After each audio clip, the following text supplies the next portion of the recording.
But they couldn't ignore the United States completely.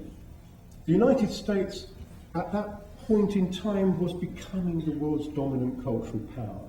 It wasn't before World War I, but it was afterwards. It took advantage of not having been damaged by the war. This was when you see the rise of Hollywood as a great world filmic power, and the massive worldwide seduction of jazz and American popular music. So public broadcasting, because it had public money and because it had to offer something for everybody, had to confront popular enthusiasm, particularly for American popular music. But it did so in a grudging way. Christopher Stone, who was one of the BBC's early experts on dance music, writes in his autobiography that he felt obliged to include at least one American effort, as he put it, in his weekly show. But he was careful, and I quote, to introduce a faint scoff in my voice when I introduce it. So he actually had it written into the way he spoke. He said, well, I hear something from those darkies over there. I think he's called Ellington. He calls himself a duke, but he's not really a duke. And that sort of thing. So, yes, it was there, but they didn't really want it to be there. And this nation-building project was also contradictory. It opened up a wonderful space for national production, in which amazing things took place. Because broadcasting, because of its novelty, became a great magnet for the avant-garde. Some of the greatest avant-garde writers and artists of the time flocked to radio to see what that new medium could do, producing things like Dylan Thomas's great Under Milk Wood, one of the great pieces of radio ever produced. But it had two other negative consequences. It was a fabricated unity. It was a unity which would not come to terms with the deep differences in the social fabric. It simply would not acknowledge them. And it offered a very thin, what I call thin cosmopolitanism. It was either the image of the empire or it was the image of democracy against communism. The map of the world was very, very restricted. And so, not surprisingly, the history of public broadcasting after the Second War and the arrival of television centred very much upon struggles for representation, struggles to prize that open. And as you move through into the 1960s, you see a whole series of waves of people beating on the door, saying, we're not going to put up with this anymore. We want to be there. We want to say what we've got to say. Women, young people, gays, and particularly in Britain and in many other countries, the great long coming to terms with the aftermath of colonialism, both external and internal.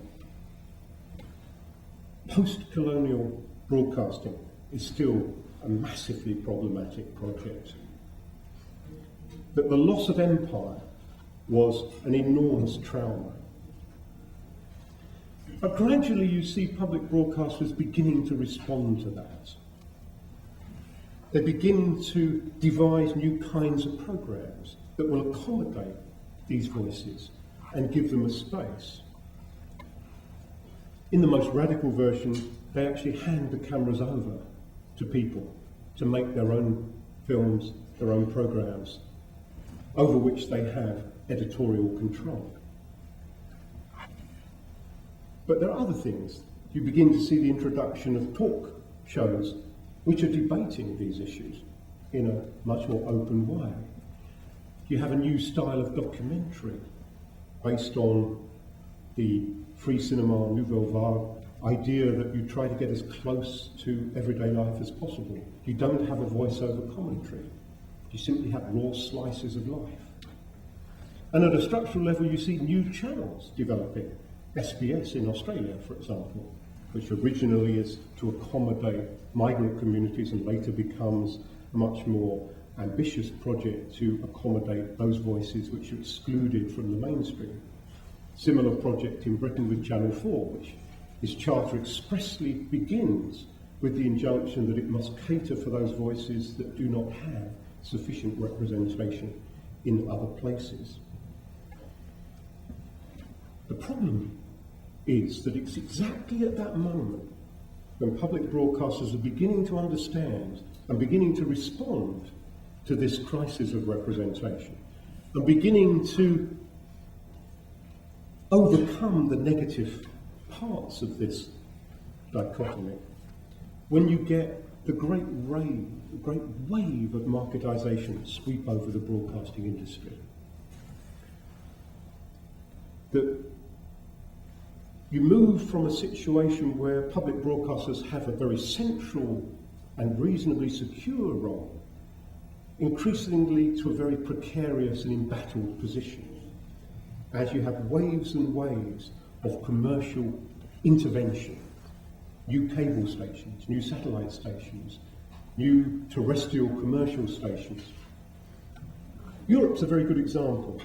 In 1980, only 2 countries in Europe had dual systems, where you had public service and commercial stations competing. One was the United Kingdom, and the other was Italy, where Silvio Berlusconi had finessed the rules to bring commercial television in through the back door.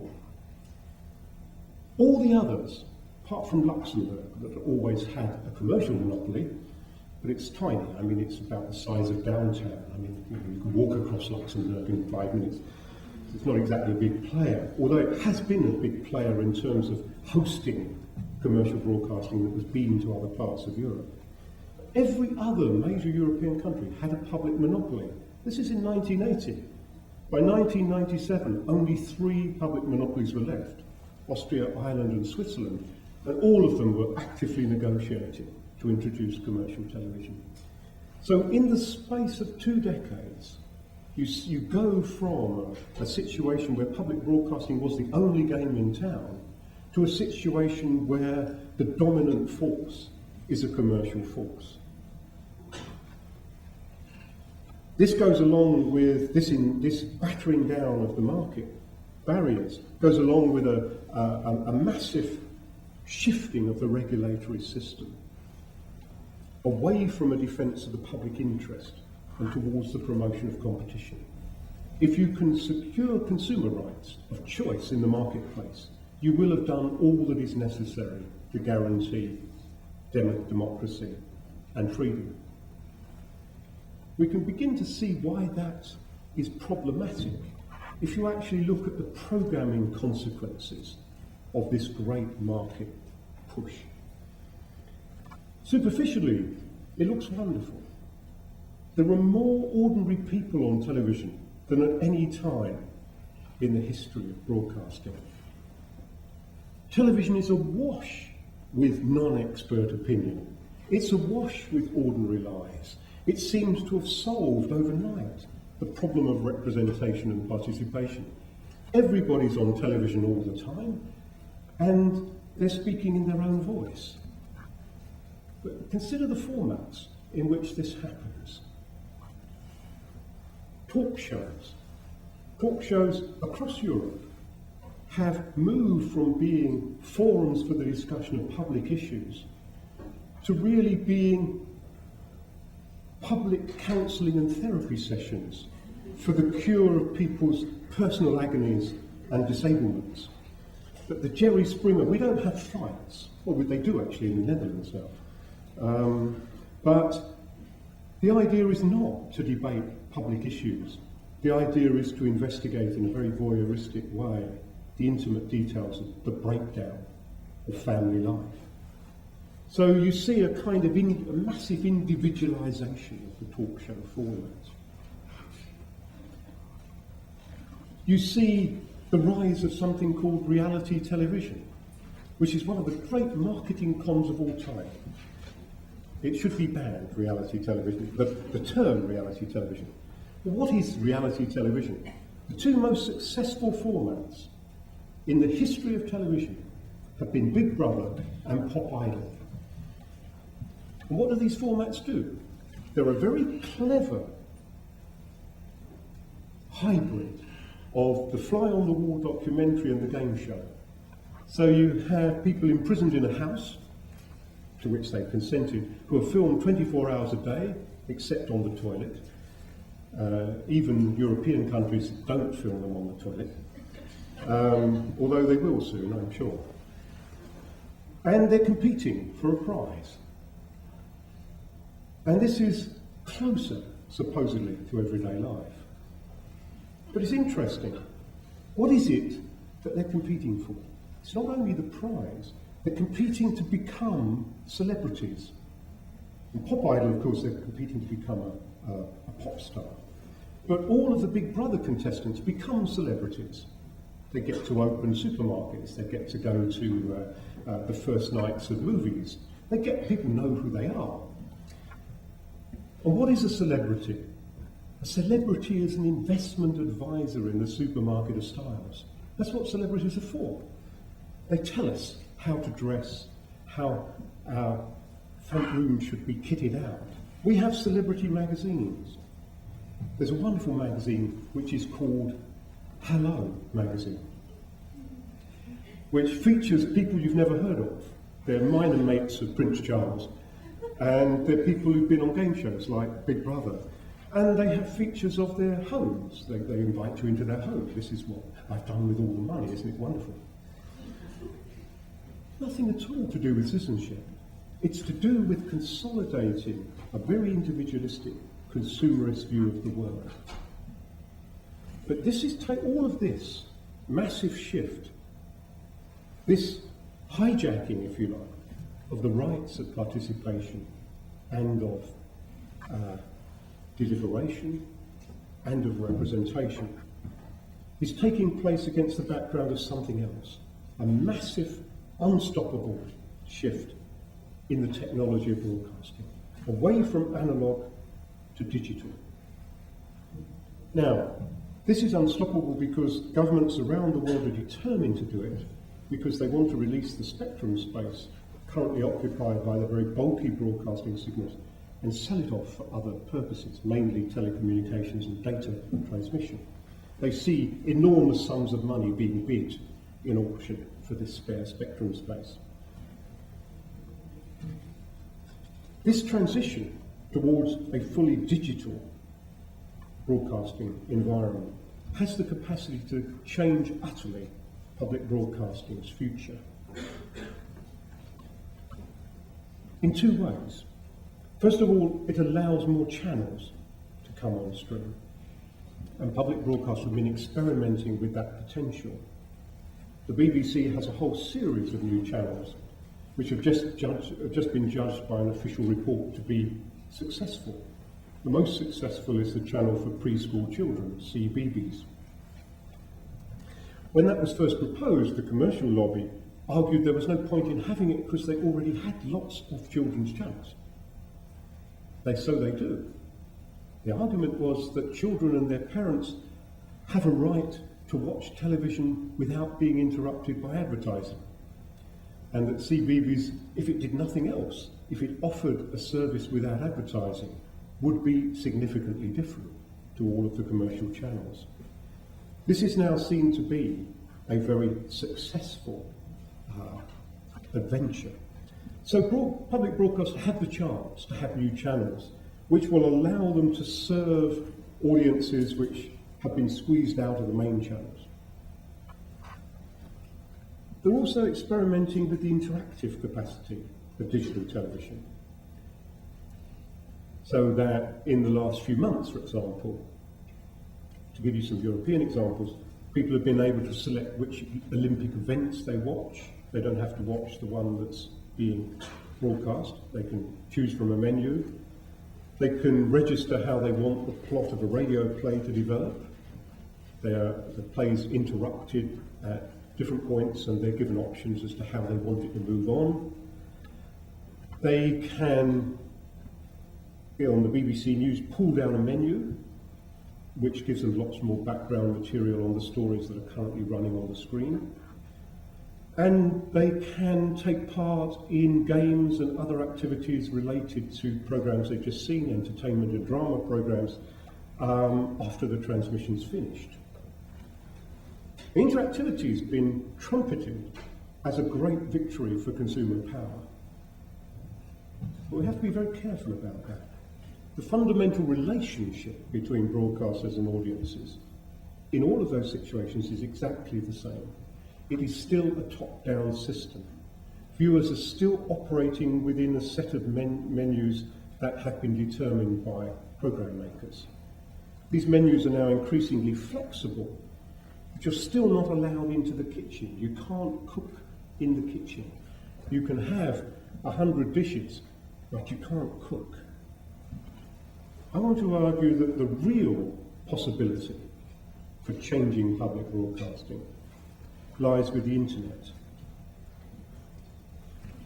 And I want to say very clearly that since so much of what's been written on the internet, which is not rankly pessimistic, is wildly optimistic, utopian, that we have to be very aware of the problems.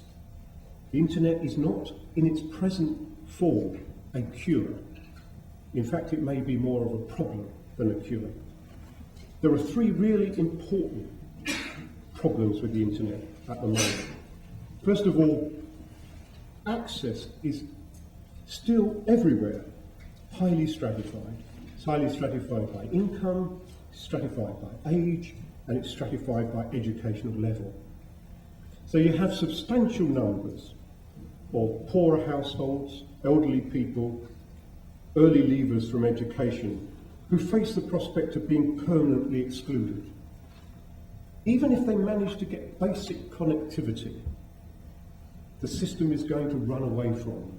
The next generation of high-speed, always-on broadband, which will be capable of taking whole movies, for example, will be too expensive, massively too expensive for the kind of families I'm working with at the moment. So they will be left with the poor person's internet, a thin, not chunky, not very flexible medium. So it's not that they may not ever have access, but they will never have state-of-the-art access if it's left in this situation. Secondly, the internet hollows out the public domain. It's an interesting mirror image of the explosion of niche cable and satellite channels and the arrival of personal video recorders in television. What you see is the individualization of experience, the increasing specialization of what's offered. The consequence of that is that even now, and we're still at the very primitive, we're at the very outer rim of this transformation. It's going to open up in ways that we're only just beginning to imagine. But even now it's clear that it's possible only to watch what you already know you want to watch and enjoy, and to only encounter the opinions of people you know you will already agree with. You can absent yourself from deliberation. You can absent yourself from challenge. You can immerse yourself in a warm bath of comforting familiarity. This is problematic because we now face a situation, as you saw in the US election, but you see in even more dramatic cases in other countries, where worldviews are more polarised than they have been for a very long time. And they're more violently defended than they have been for a long time. In this situation of massive polarisation, having a space in which people can talk across divisions and across differences on the basis of knowledge and respect, to have a truly deliberative space, is more important than it's ever been before. And in fact, if that space is allowed to go, we will not have a democratic culture in the true sense of the word. We will have a facsimile of democracy, which is exactly what Jürgen Habermas predicts. He calls it re-feudalisation. He says, we'll go back to the Middle Ages, where you have great dynastic empires of commerce and of politics who will simply impose their will. Pretty close to that now in a lot of countries. So the stakes are enormous. This is the moment when democracy will either be something that we can write about nostalgically, or it will become a living part of people's lives. But there's one other massively important problem with the internet as it's currently configured, and that is, like every other cultural domain, it's become an arena of corporate activity and expansion.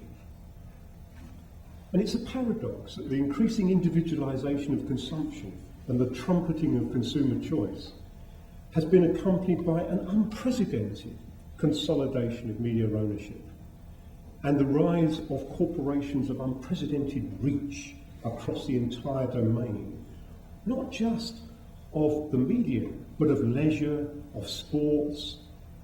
These control everything outside of working time. And so the individualisation of consumption leaves people much more vulnerable than they've ever been to the blandishments of those kinds of seductions. And consumerism is massively seductive. Okay, that's the bad news. The good news is that I think there are two very powerful counter-tendencies to this process of commodification, fragmentation, and exclusion. One is based on a revivified philosophy of public goods, and the other in a new moral economy of gifts.